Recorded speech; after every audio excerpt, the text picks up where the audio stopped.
একাত্তরের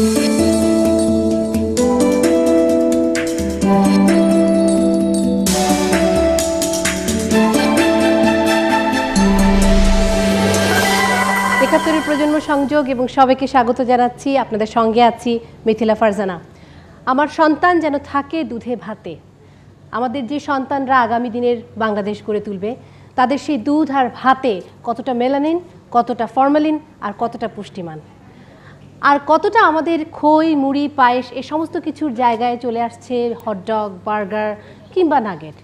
আমাদের খাদ্যাভ্যাস কতটা পরিবর্তন হচ্ছে, আমরা কি খেতে চাই, আমাদের নতুন প্রজন্মের ছেলেমেয়েরা কতটা ভাবছে খাবার নিয়ে, যেটাকে আমরা অনেক সময় বলি যে মৌলিক অধিকারগুলোর মধ্যে প্রথম। কিন্তু খাবার তো শুধু মৌলিক অধিকার নয়। খাবার কোনো কোনো সময় মায়ের সঙ্গে সন্তানের সম্পর্ক, খাবার কোনো কোনো সময় রুচি, কখনো কখনো অভ্যেস। চলুন আমরা দেখি আমাদের সন্তানরা, আমাদের আগামী প্রজন্মের শিশুরা কি ভাবছে বাংলাদেশের খাবার নিয়ে, খাদ্য গুণ নিয়ে, পুষ্টিমান নিয়ে। একটা প্রতিবেদন শুরুতেই। শুকনো ভাত আর তার সাথে একটু তরকারি। সকালে স্কুলে যাওয়ার আগে এ দিয়ে নাস্তা সেরে স্কুলে যায় মিম। অথচ এই বয়সে হয়তো বেশি প্রয়োজন সুষম খাদ্যের। 3 বেলায় একঘেয়ে খাবারে মোটেও খুশি নয় মিম। সাধ্য না থাকায় সন্তানদের ইচ্ছেমতো খাবার দিতে পারছে না মা। আর যাও বা জোটে, তার পুষ্টিগুণ নিয়ে মোটেও সচেতন নয় অভাবী এই মানুষেরা। আমরা কি আর এত গরিব মানে অত পুষ্টি দিয়া পারি? মনে করেন আমরা আর যতটুকু তফিক গুলো ততটুকু খাওয়াই। ছেলে মেয়েরকে কে স্বাদ বেলে কম খাওয়াই লাখা বাপ মার তো মনে করেন চাই বলে ছেলে মেয়েরা কি প্রকার খাওয়াইলে ভালো থাকবে। নিম্ন আয়ের পরিবারের অনেক সন্তানই আবার বাবা মায়ের মনোযোগের অভাবে আসক্ত হয়ে পড়ছে খোলা খাবারে, ভোগে নানা ধরনের রোগে কিংবা পুষ্টিহীনতায়। অন্যদিকে ধনী পরিবারের সন্তানদের ক্ষেত্রে চিত্র কিছুটা অন্য। তাদের আসক্তি ফাস্টফুডে, যার পুষ্টিমান নিয়েও বিশেষজ্ঞরা সন্দিহান। আইসিডিডিআরবির এক জরিপ বলছে, মোট শিশুর 1/3 পুষ্টিহীনতার কারণে রক্তশূন্যতায় ভুগছে। 45% শরীরে পুষ্টির জন্য অতি প্রয়োজনীয় জিঙ্কের অভাব রয়েছে। পুষ্টিবিদদের মতে এসবের অভাবে শিশুর বুদ্ধির স্বাভাবিক বিকাশ বাধা পড়ছে। একদিকে যেরকম আমাদের দেশে অপুষ্টির হার এখনো বেশি, ঠিক অন্যদিকে খাদ্য নিরাপত্তা সেটাও আবার কিছু কিছু পপুলেশন আছে যেখানে নাকি এখন একটা সমস্যা। যেরকম বস্তিতে ওভারওয়েট বা স্থূলাকার যেটা বললেন, এইটারও কিন্তু দিন দিন এর মাত্রা বেড়ে যাচ্ছে, বিশেষ করে শহরাঞ্চলে এবং মধ্যবিত্ত বা উচ্চ মধ্যবিত্ত। আরেক জরিপ বলছে, দক্ষিণ এশিয়ার পার্শ্ববর্তী দেশগুলো অপেক্ষা বাংলাদেশের খর্বাকৃতি শিশুর সংখ্যা বাড়ছে। এ নিয়ে আশঙ্কার কথাও জানালেন পুষ্টি বিশারদরা। বাংলাদেশের অপুষ্টির পরিমাণ কি এটা যদি আমরা দেখি, তাহলে আমরা জানতে পারি যে শতকরা 41% শিশু 5 বছর বয়সের নিচে তারা স্টান্টিং, যেটা কি আমরা বাংলায় বলতে পারি খর্বাকায়। কেমন? এটা হচ্ছে শতকরা 41। তো কাজে এটা হিউজ। কারণ আমরা জানি যে স্টান্টিং বা খর্বাকায় হইলে সেটার মেন ইম্প্যাক্টটা হয় শিশুর মস্তিষ্ক বা ব্রেনে, এবং 3 বা 4 বছরের মধ্যে শিশুর যে ব্রেন এটা পুরোটাই ডেভেলপ করে যায়। এই সময়ে যদি কোনো শিশু অপুষ্টি বা স্টান্টিংয়ে ভোগে, তখন এর ইম্প্যাক্ট পড়ে ভীষণভাবে। শতকরা 20 থেকে 25% এই কিশোর কিশোরী তারা কিন্তু অপুষ্টির শিকার। কেমন? এবং এদের ক্ষেত্রে আমরা শরীরের উচ্চতা এবং ওজন মেপে আমরা বের করি, যেটা আমরা ইংরেজিতে বলি বডি মাস ইনডেক্স। তবে শিশুর পুষ্টি মান উন্নয়নে খাদ্য নিরাপত্তা নিশ্চিত করতে সরকার ও বেসরকারি এনজিওগুলোকে সমন্বিতভাবে কাজ করতে হবে বলেও মনে করছে বিশেষজ্ঞরা। Sharmin Nira, ৭১, Dhaka.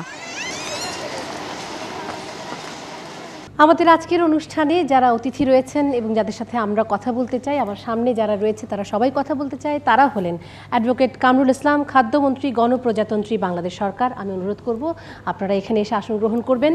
Rahima Sultana Rita, health and beauty expert আছেন। ডক্টর শফিকুল আলম সরকার, গবেষক, আইসিডিডিআরবি, এবং আয়েশা সিদ্দিকা, পুষ্টিবিদ, স্কয়ার হসপিটাল। আমি আশা করছি আমাদের সব অতিথিরা আমাদের সামনে এসে বসবেন।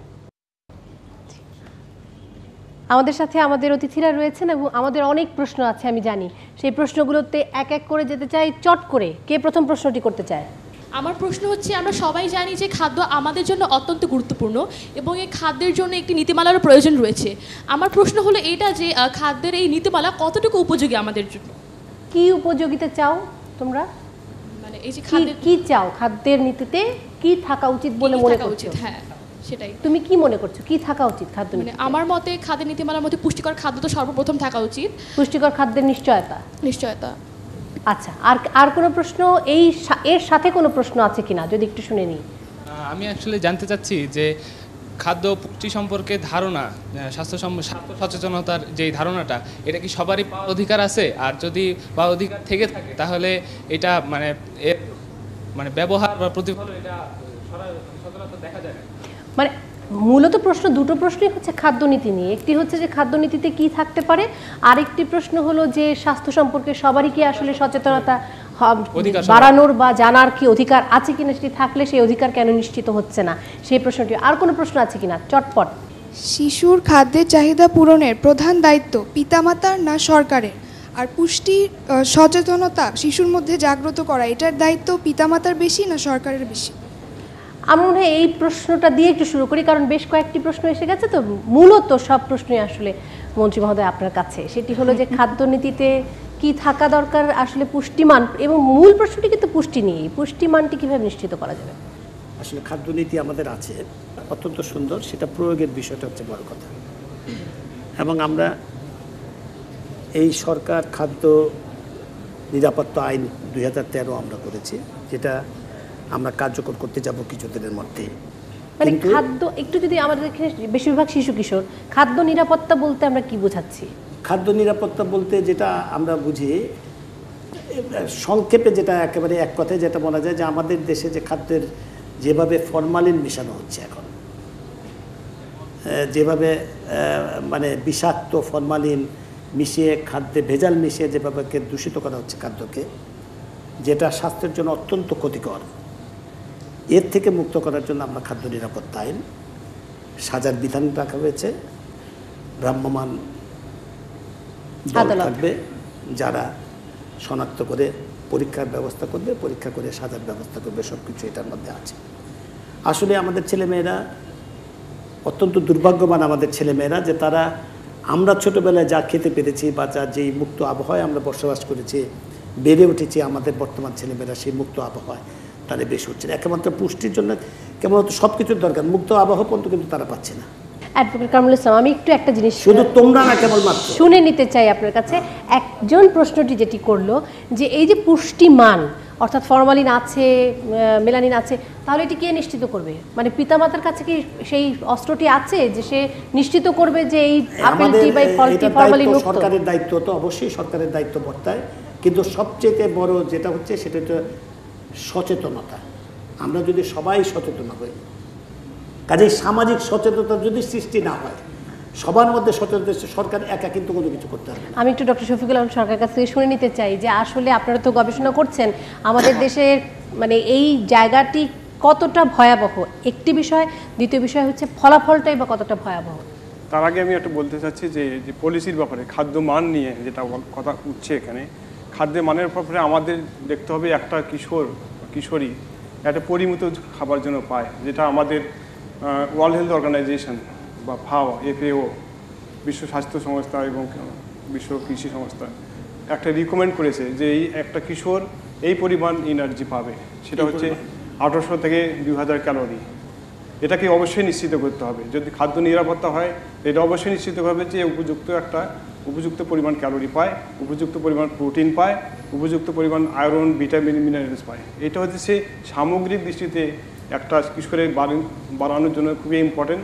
সুতরাং খাদ্য নিরাপত্তা বলতে এটাও খুব বুঝাইতে হবে যে খাদ্যের সব উপাদান যেন সুষমভাবে পায়, এটা অবশ্যই নিশ্চিত করতে হবে। না আদারওয়াইজ আপনি যতই খাওয়ান মানে কিশোর বাড়বে না এবং ম্যালনিউট্রিশন থেকেই থাকবে।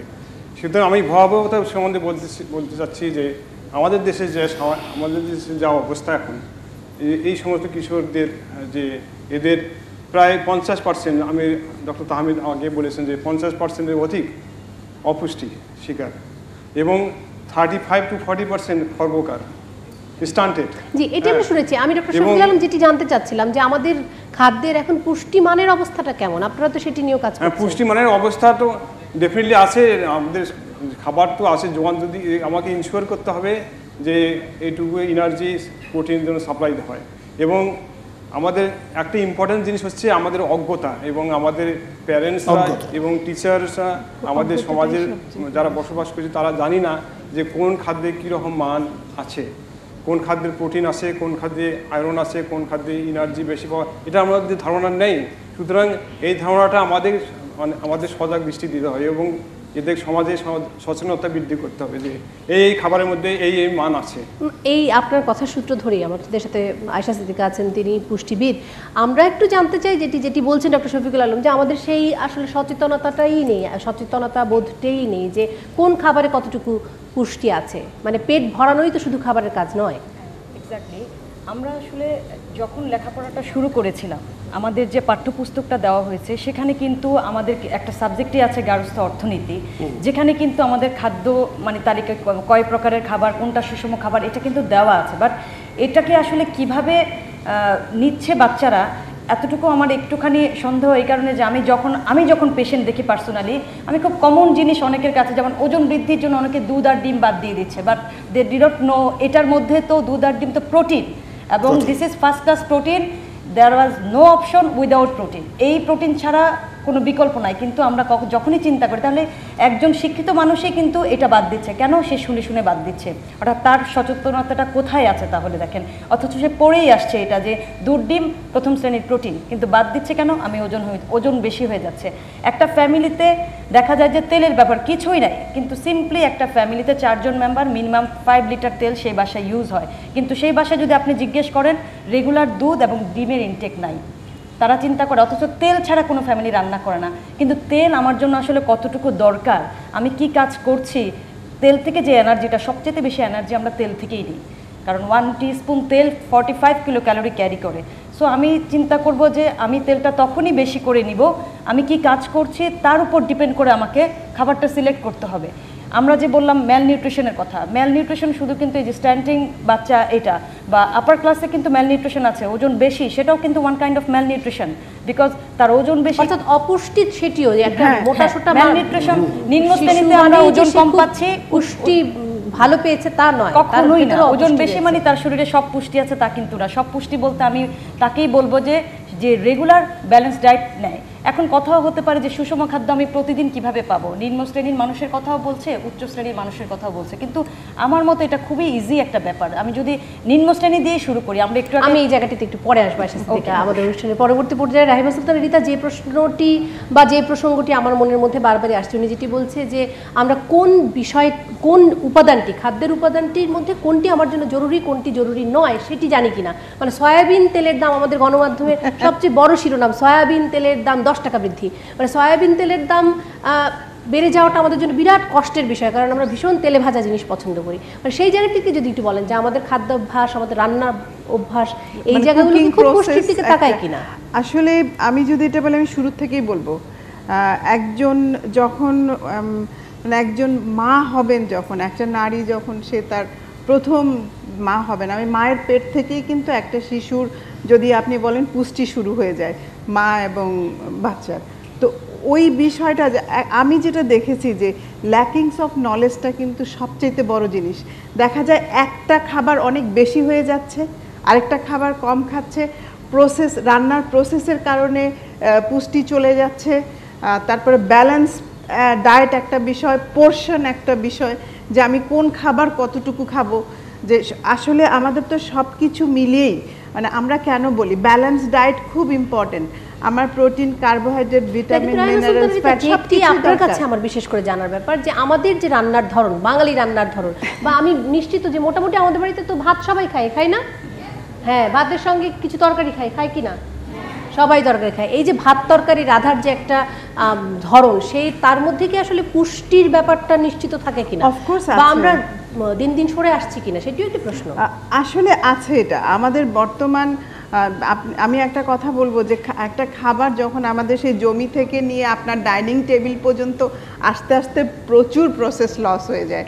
তো আমি গ্রামের কথা বলবো, আমি ছোটবেলায় প্রচুর গ্রামে গেছি, দেখেছি সেই যে ক্ষেত থেকে তুলে রান্না করে, তখন ওই যে আমাদের মাননীয় মন্ত্রী যেটা বললেন যে এখনকার যে মানে কীটনাশক তখন কিন্তু অত ব্যবহার করা হতো না, সেই খাবারের স্বাদ এবং পুষ্টি সেটা আসলেই অন্যরকম ছিল। বর্তমানে যেটা হচ্ছে যে কারণ আমাদের জনসংখ্যা বেশি, ডিমান্ড বেশি, সাপ্লাই দিতে হবে এবং ইনস্ট্যান্ট চাই, দ্রুত চাই, তো সেইগুলো করতে গিয়ে ইনস্ট্যান্ট টি, কফি এগুলো হলো আমাদের জীবনের একটা অংশ হয়ে গেছে। ইনস্ট্যান্ট কিন্তু এগুলো হয় না। যাই হোক, এই খাদ্যাভ্যাস থেকে শুরু করে সমস্ত কিছু সবকিছু ইনস্ট্যান্ট হয়ে যাচ্ছে কিনা, অর্থাৎ তড়িৎ গতিতে আমরা সবকিছু চাই কিনা, সেই প্রশ্নগুলো নিয়ে আসতে চাই এবং আমাদের মনের মধ্যে আরো অনেক প্রশ্ন রয়েছে, সেই উত্তরগুলো নিয়ে আসতে চাই ৭১-এর প্রজন্ম সংযোগে। আরো একবার বিরতি। প্রজন্ম সংযোগ ৭১-এর প্রজন্ম সংযোগে বিরতির পর ফিরে এসেছি। আছেন নিশ্চয়ই আমাদের সাথে, কারণ আমাদের সাথে আরো অনেক প্রশ্ন আছে। কিন্তু প্রশ্ন আছে কিনা? আছে, হ্যাঁ। খুব বেশি জোরে শুনতে পেলাম না। আছে প্রশ্ন? আচ্ছা, হ্যাঁ স্যার, আমার প্রশ্নটা হলো, এখনও অনেক দরিদ্র পরিবারের ছেলেমেয়ের মাঝে যে বৈষম্যটা সেটা এখনও দেখা যাচ্ছে, এবং দেখা যাচ্ছে একটি মেয়ের জন্য একটি বয়সে আসে যে যখন তার কিছু পুষ্টিকর খাবার প্রয়োজন হয়, অনেক সময় দেখা যায় সে পুষ্টিকর সে পাচ্ছে না। এক্ষেত্রে সরকার কি পদক্ষেপ? এই বৈষম্যটা কি তুমি ছেলে মেয়ের মধ্যে বলছো? জি, ছেলে মেয়ের মধ্যে বৈষম্য। এই ধরনের বৈষম্য আমরা কি দেখতে পাই বলছো তুমি, যে অনেক পরিবারে আছে? কি ধরনের বৈষম্য দেখতে পাই একটু শুনি তো চট করে সবার কাছ থেকে। ছেলে মেয়ের মধ্যে বাড়িতে খাবার নিয়ে ভাগাভাগিতেও এক ধরনের বৈষম্য আছে, এটা বলতে চাইছে আমাদের বন্ধু। ওর নাম কি? যারা এই কথাটি বলতে চাইছে। তোমরা কে কে এই বিষয়টি মনে করো? যারার সাথে একমত কে কে? অনেক, ওরে বাপরে, অনেক একমত আছে। এই যে ও দেখতে পাচ্ছে, ওর কাছে মাইক্রোফোনটা আসবে। এক ভাই বা দুই বোন পরিবারে ভাইকে আর কি রানটা দেওয়া হয়, কিন্তু বোনদের ওইটা দেওয়া হয় না। মুরগির রান খেতে পায় না, দেওয়া হয় না।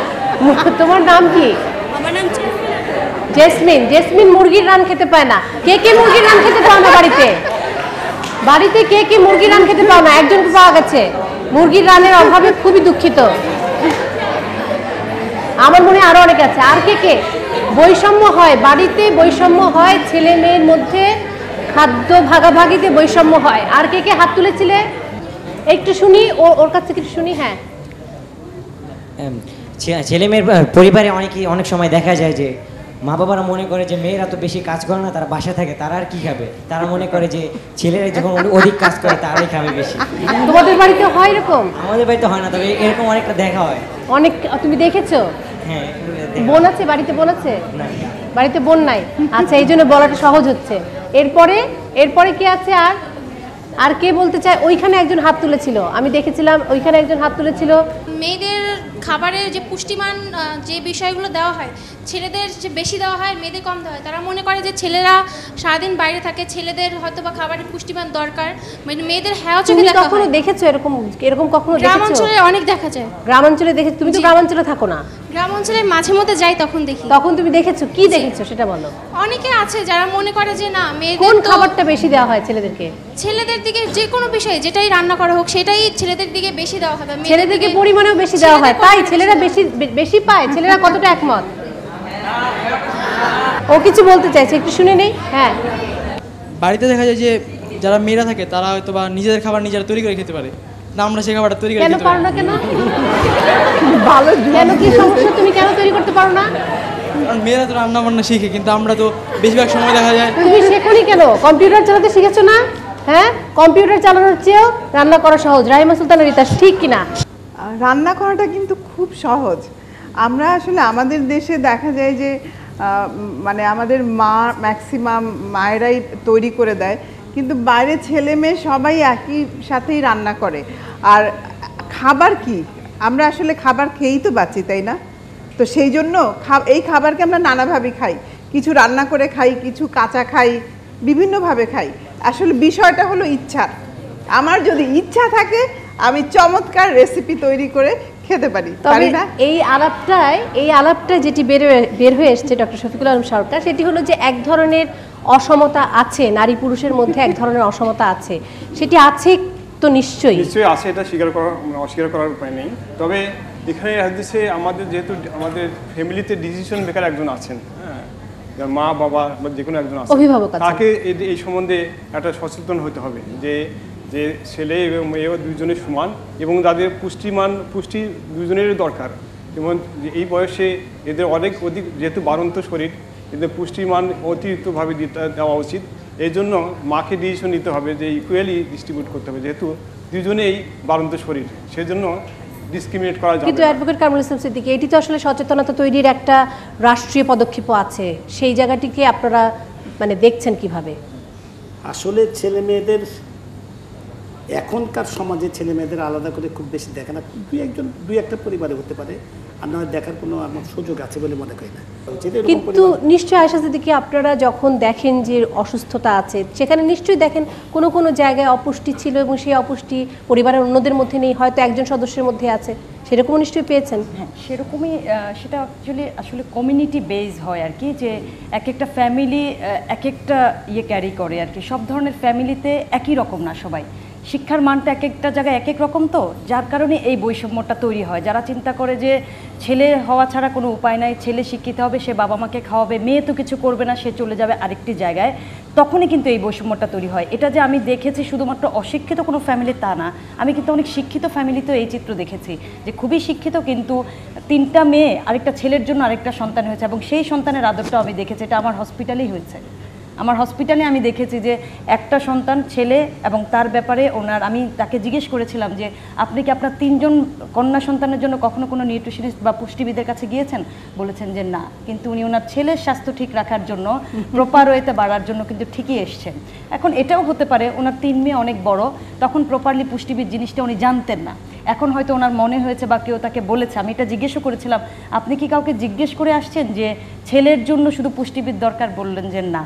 এবং একটা পর্যায়ে যখন কথাবার্তা আসলো, তখন আমি ওনাকে সেট করে দিলাম যে আপনার ছেলের জন্য যেমন পুষ্টি দরকার, একই রকম আপনার মেয়ের জন্য পুষ্টি দরকার। আপনার এই জায়গাটি থেকে আমি থামছি, কারণ আমাদের সবাই আজকে যারা রয়েছে এখানে, যারা আসলে মূল উদ্দেশ্য এই অনুষ্ঠানের, যাদেরকে নিয়ে এই অনুষ্ঠান, তাদের কাছ থেকে জানতে চাই, এবং নিশ্চিত আমি যে ওদেরই বন্ধুরা, ওদেরই সহপাঠীরা, ওদেরই ভাই বোনরা সবাই টেলিভিশন সেটের সামনে বসে এই অনুষ্ঠানটি দেখছে, সেই জন্য যেই কথাটি ডক্টর শফিকুল আলম সরকার বললেন, সবাই বললেন যে ছেলে মেয়েতে তো আসলে কোনো পার্থক্য নেই, বাংলাদেশ এখন চালাচ্ছেন নারী নেত্রী, আবার আমাদের বিরোধী দলীয় নেত্রীও নারী, সুতরাং কোনো সময়ই বাংলাদেশ মেয়েরা পিছিয়ে আছে, ছেলেরা এগিয়ে আছে, এই জায়গাটিতে ছিল না বা থাকবে না, বা ভবিষ্যতে আমরা সেই বাংলাদেশ আশা করি না। তাহলে খাওয়ার সময় মুরগির রানটা কেন সবসময় মানে যারার পাতে পড়বে না, সেটি নিয়ে নিশ্চয়ই আমাদের চিন্তা আছে।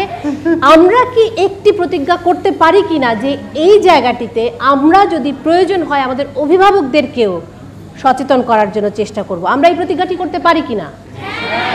হ্যাঁ, অনেক ধন্যবাদ। যাই হোক, অন্যান্য আরো প্রশ্নে যেতে চাই।